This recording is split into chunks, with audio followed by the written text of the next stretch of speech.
여러분, 안녕하세요. 보건 선생님입니다. 오늘은 건강의 이해와 질병예방단원에서 척추를 건강하게를 주제로 학습하겠습니다. 여러분들은 척추가 무엇인지 알고 있나요? 척추는 목과 등, 허리, 엉덩이, 꼬리 부분까지 우리의 몸을 지탱하고 있는 아주 중요한 뼈입니다. 척추 안에는 뇌에서 나온 척수라는 신경이 있어서 우리가 느낄 수 있고 움직일 수 있게 하는 역할을 해요. 이 척추가 건강하지 못하면 무슨 일이 생길까요? 함께 알아보는 시간을 갖겠습니다. 학습 목표입니다. 척추의 건강을 위하여 바르게 앉는 자세를 설명할 수 있다. 일상생활 속에서 바른 자세를 실천하여 척추를 건강하게 관리할 수 있다.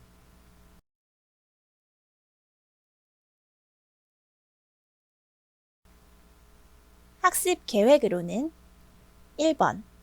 바른 자세가 건강에 영향을 미쳐요. 2번. 바르게 앉는 자세를 알아보아요. 3번. 척추 옆 구분증, 척추 측만증이라고도 불리는데요. 허리가 옆으로 휘는 거예요. 활동 1을 통해 척추 옆 구분증을 검사해 볼 거예요.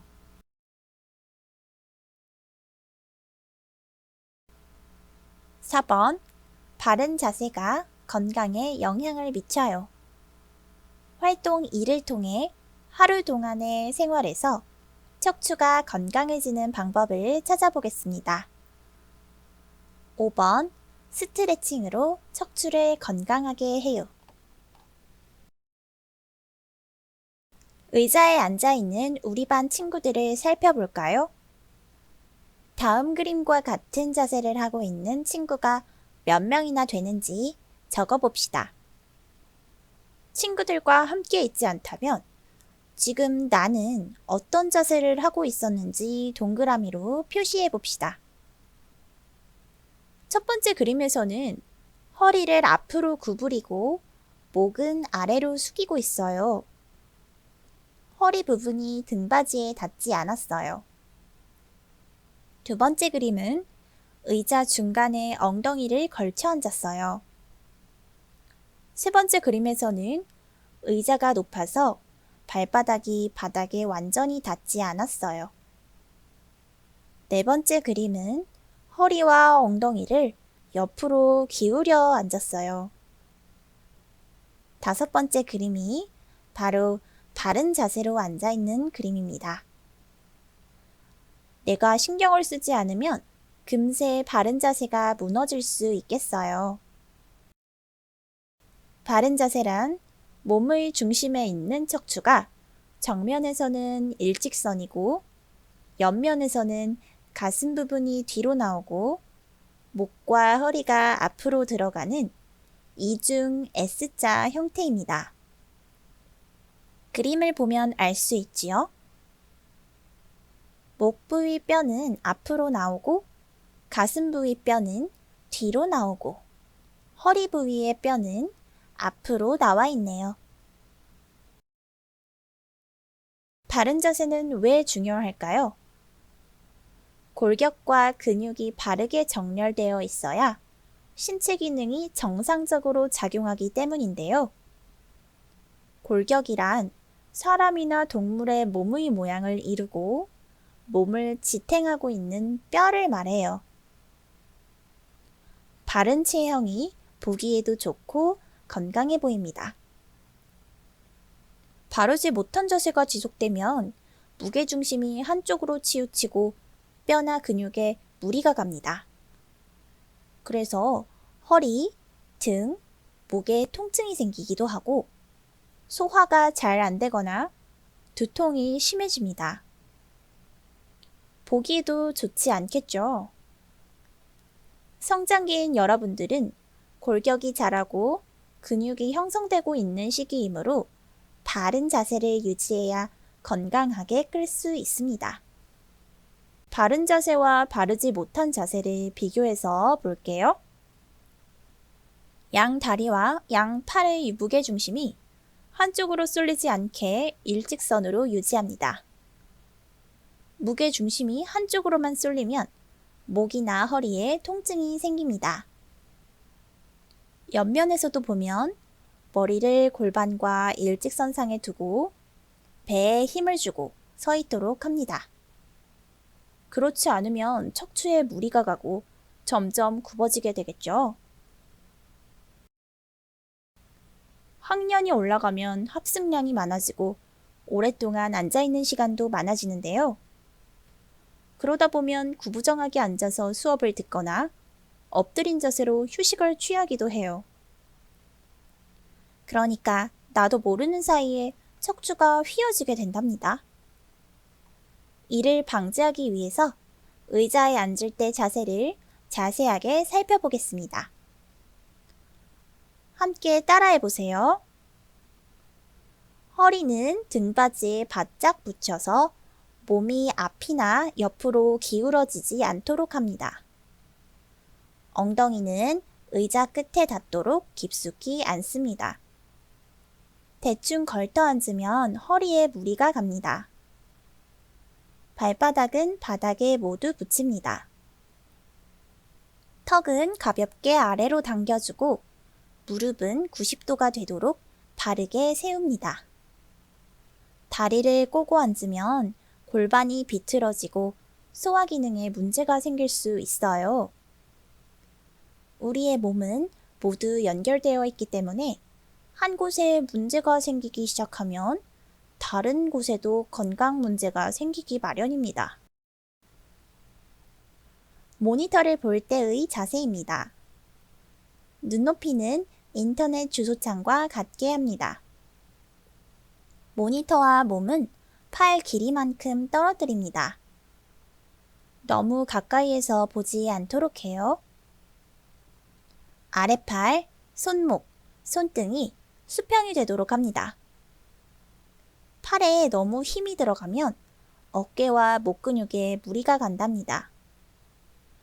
팔꿈치 각도는 90도 이상으로 유지합니다. 자, 모두 따라해 보았나요?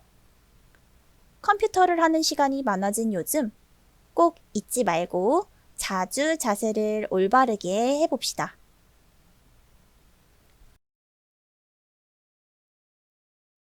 만약 바르지 못한 자세로 크게 되면 어떻게 될까요? 척추가 휘어지는 척추 옆 굽음증, 즉 척추 측만증이 생길 수 있습니다. 이는 척추가 옆으로 심하게 휘어지며 굽은 증상을 말하는데요. 보통 성장기에 발생하고 어른이 될 때까지 진행됩니다.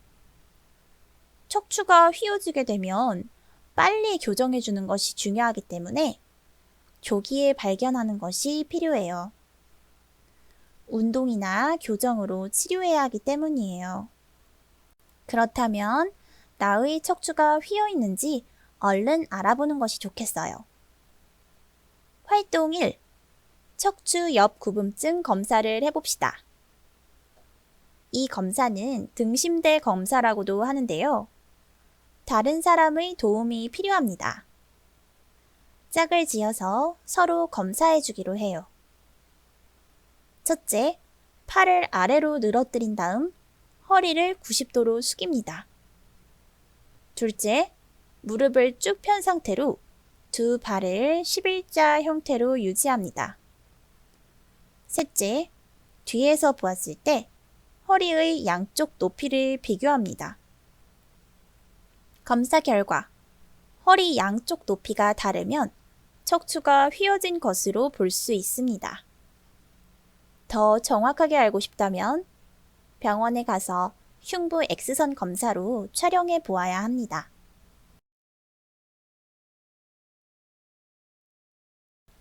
우리의 소중한 척추가 휘어지지 않도록 하려면 어떻게 관리하여야 할까요?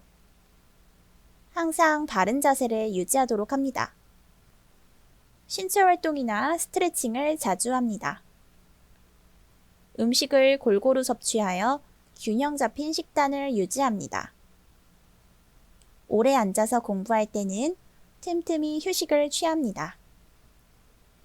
참고로 일자목은 스마트폰이나 컴퓨터를 자주 사용하면서 화면에 집중하려고 목을 숙이는 습관으로 인해 생기는 것입니다. 목뼈는 원래 C자 형태가 정상인데 목을 자꾸 숙이다 보니 일자로 변하게 되어 통증을 유발하는 것입니다. 활동 2. 척추가 건강해지는 길을 따라가 보고 걸림돌을 해결하는 방법을 써봅시다. 함께 따라가 볼까요? 나만의 다양한 방법들을 제시해 보세요. 이 친구는 가방의 길이가 길어서 자세가 자꾸 앞으로 기울어지나 봐요. 어떻게 해줄 수 있을까요? 예시 답안으로는 가방끈의 길이를 짧게 조절해서 가방이 등에 밀착되게 합니다. 친구가 의자에 걸터 앉아 있고 발이 땅에 잘 닿지 않는 것 같네요. 어떻게 해야 할까요? 네, 발바닥에 발이 닿도록 높이가 맞는 의자로 바꾸거나 의자의 높이를 조절해 줍니다. 이제 자세가 안정적으로 바뀌었네요. 친구가 서 있는 자세에서 안쪽 다리만 체중을 싣고 있는 것 같아요. 이러면 허리가 휘고 골반이 틀어질 텐데 어떻게 해야 할까요? 네, 양쪽 다리로 바르게 서야 합니다. 친구가 한쪽 손으로 짐을 들고 있네요. 한쪽 골격과 근육에 큰 무리가 올 것 같아요. 어떻게 해야 할까요? 짐을 양손으로 나누어 들거나 양손으로 번갈아 들어야 합니다. 균형을 맞춰주세요. 친구가 채소를 안 먹겠다고 하고 있어요. 우리 몸은 여러 가지 영양소를 필요로 하기 때문에 편식하지 말고 골고루 먹어야 뼈와 근육이 튼튼하게 성장한답니다. 친구가 다음날 시험이 있는지 휴식 시간 없이 공부하겠다고 하네요. 그러지 말고 40분 공부한 후 10분 휴식하는 등 중간중간 휴식을 취해주면서 스트레칭을 해주도록 해요. 우리 몸이 한 자세로 너무 오래 있으면 경직되고 몸이 휘어지게 됩니다. 이렇게 하루 동안의 생활에서 척추가 건강해지는 길을 잘 걸어왔네요. 절대 잊지 마세요. 평소에 척추 건강을 위해서 할 수 있는 스트레칭을 알아보겠습니다. 보건실에는 목이 결리거나 허리가 아프거나 여러 가지 근골격계 통증을 호소하는 친구들이 많이 오는데요. 그럴 때 선생님은 스트레칭을 시키곤 해요. 스트레칭을 하면 혈액순환이 잘 되고 하루 동안 피로가 쌓여서 뭉친 근육과 척추를 풀어주는데 도움이 됩니다. 시원한 느낌이 들고 몸을 잘 움직일 수 있게 되는 거예요. 근육을 강화해주는 스트레칭을 하면 척추를 바로잡아줄 수도 있습니다. 함께 따라해 볼까요? 첫째, 등 뒤에서 양쪽 손깍지를 끼고 뒤로 잡아당기면서 목을 하늘로 들어 올립니다. 둘째, 한쪽 손으로 반대쪽 손목을 잡고 잡아당겨서 팔을 늘려주세요. 긴장된 팔 근육을 풀어주도록 해요. 양쪽 번갈아 가면서 합니다. 셋째, 몸통 회전하기입니다. 바로 누운 상태에서 한쪽 다리를 반대쪽 다리 쪽으로 넘기면서 무릎을 90도로 굽혀주세요. 넷째, 무릎을 꿇은 자세에서 양팔을 앞으로 뻗고 허리와 고개를 숙여 아기 자세를 만듭니다. 허리가 쭉 펴지는 느낌이 듭니다. 오늘 배운 내용을 정리해 봅시다. 올바른 앉기 자세를 선으로 연결해 보세요. 허리는 등받이에 바짝 붙여 앉는다. 무릎은 90도가 되도록 세운다. 엉덩이는 의자 끝에 닿도록 깊숙이 앉는다입니다. 아주 잘했어요. 네, 오늘은 척추란 무엇이며 척추의 건강을 위한 올바른 자세에 대하여 배웠는데요. 일상생활 속에서 바른 자세를 잘 실천할 수 있겠죠? 지금은 잘 와닿지 않겠지만 척추를 잘 관리하지 않으면 나중에 돌이킬 수 없을 정도로 휘어져서 수술을 해야 하거나 평생 통증에 시달릴 수 있습니다. 우리 평소에 오늘 배운 스트레칭을 자주 하고 올바른 자세를 유지하면서 건강하게 생활하도록 해요. 오늘도 수고 많으셨습니다. 감사합니다.